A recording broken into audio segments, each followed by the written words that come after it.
Good morning. I am popping on to do an impromptu live because I think this is a longer video than a reel, and I really don't know how to use Instagram that well. But before I go get my breakfast, I wanted to tell you a story about an executive function story about one of my kiddos that happened yesterday and today that I thought might be helpful for some of you other parents or even adults really who are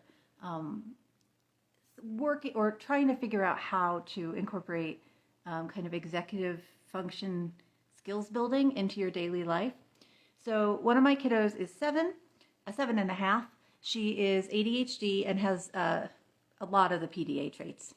So we unschool, and this week she and her brother are going to camp.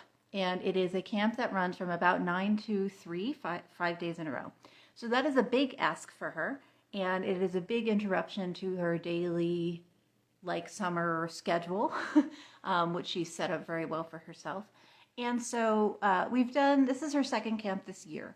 And again, she was a kindergartner when the pandemic started, and so she's never really had kind of conventional schooling experience.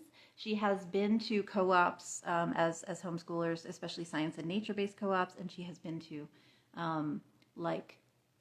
she was in daycare when she was 2. So she has those experiences. But asking her to go to a 6-hour-a-day thing for 5 days in a row is a big ask. And so we did a lot of talking about what was stressing her out about it, what was causing her anxiety about it, how we could help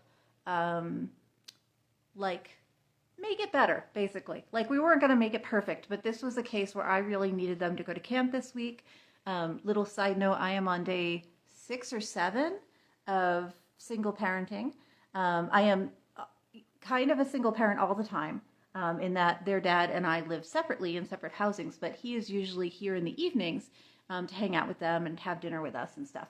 This is, polyamory life, right? So I am a single parent in lots of ways, but I'm not usually doing 24/7 by myself. And he's in Denmark for the next couple of weeks. So I'm going to be single parenting constantly for a while. So anyway, I needed them to go to camp this week because I really needed work time. And I also need them to go outside a little bit. It's good for them, and they put up a fight, but then once they're out there, they are so much better, so much more regulated. Anyway, this is all extra information you don't really need. The whole reason I wanted to talk to you is that we've been talking about camp for the last couple of weeks, and we've been sort of processing it and going through it and talking about the changes that the day would look like, what would be different, what routines would have to be moved. Hi, kitten. And yesterday, right before bedtime, we were getting ready for bedtime, she came up to me and she said, hey, I am worried about figuring out my screen time in the morning because I usually like to do my video games and I like to watch YouTube. And so how can I make it so I have time to do both of those things in the morning? I have an idea. This is her. She said all this. She said, I have an idea, which is, can I wake you up when I wake up so you can help me set a timer for 20 minutes so I can do 20 minutes of video games and then do YouTube before we go to camp? This is serious executive functioning skill from a 7-year-old. And I was really impressed. And I was thinking about it this morning, and I realized that there are a couple of things going into this because I think that a lot of people, I'm not going to say her executive functioning skills are perfect all the time, right? But this is a case where she identified her priorities and her goals and her needs. She took them seriously, and she thought, well, how can I make sure I'm fitting what I want to do in with what I need to do?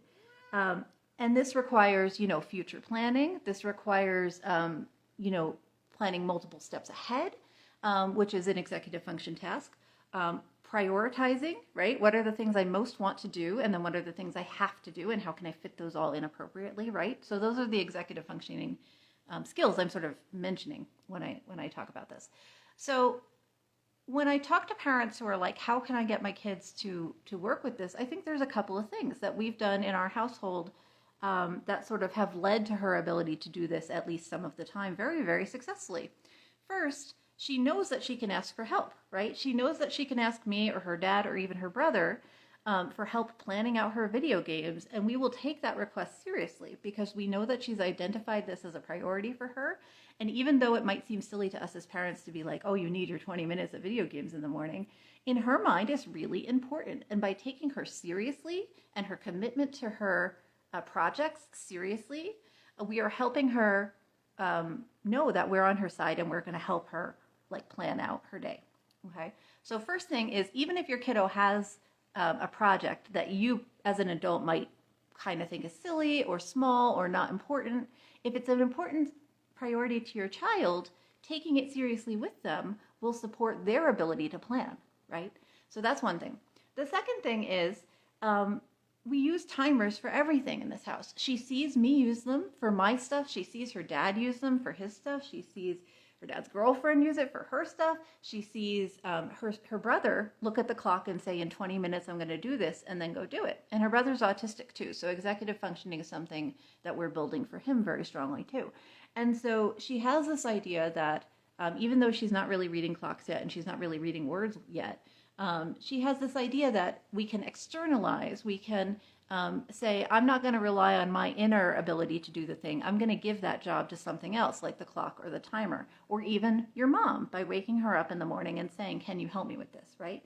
So the second thing is encouraging kiddos to use tools, to externalize, right? To ask for help, to give jobs to to-do lists, to clocks, to timers, to whatever, and to make those tools accessible to them, even for quote unquote, again, small priority things in your brain, like how many minutes she wants to play video games for, okay?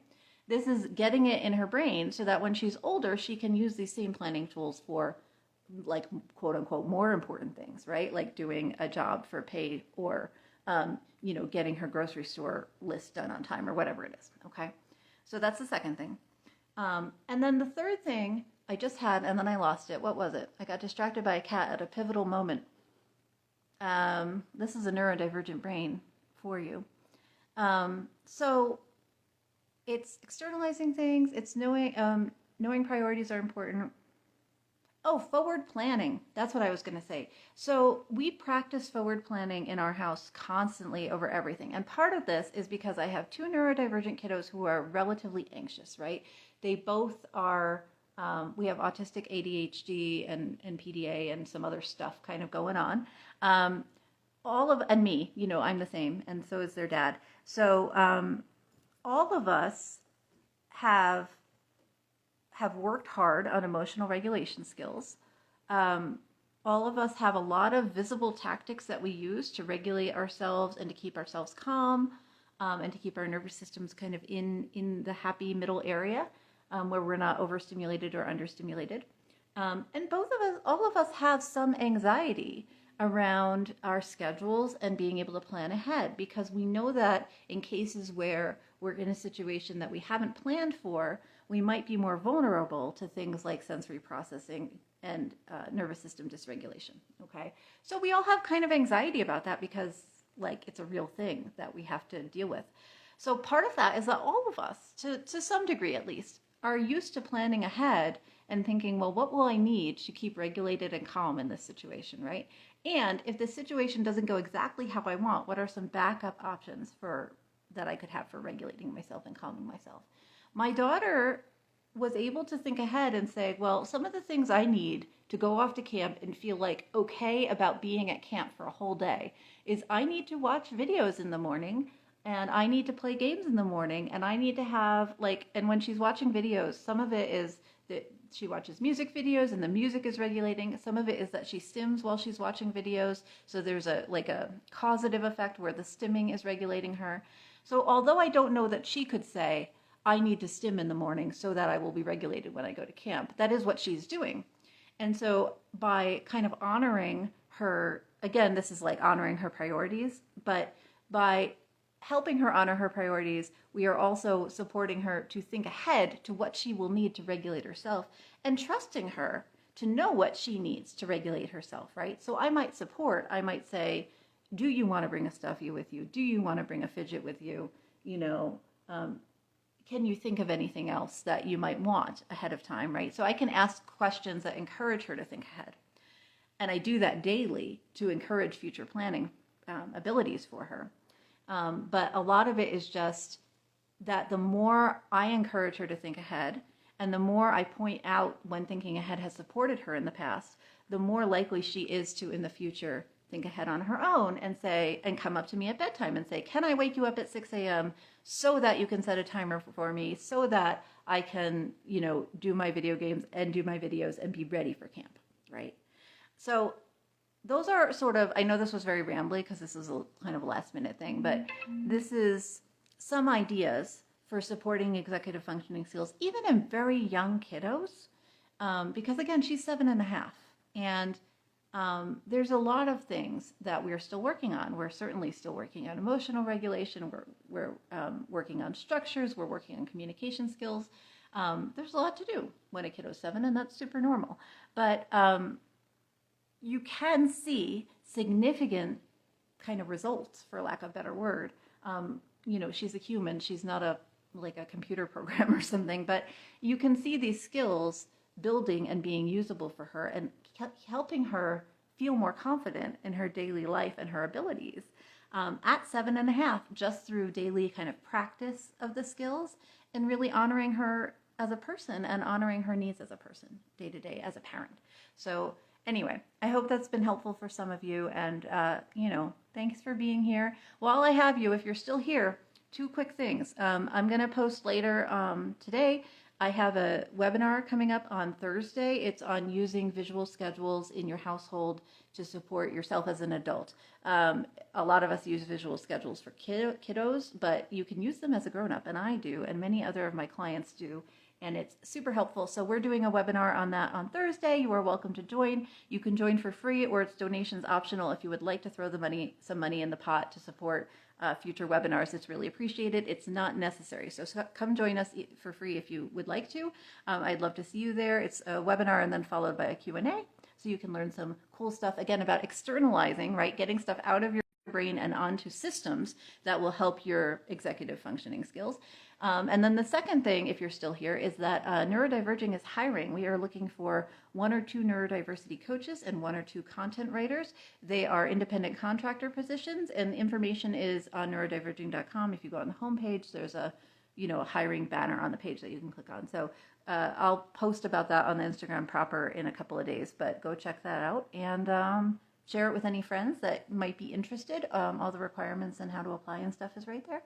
And as always, thank you for being here with me. I hope this was helpful, and I appreciate you being here. And please feel free to leave comments. I'll make sure I have a look at them and make sure I answer any questions you all have. Have a wonderful day.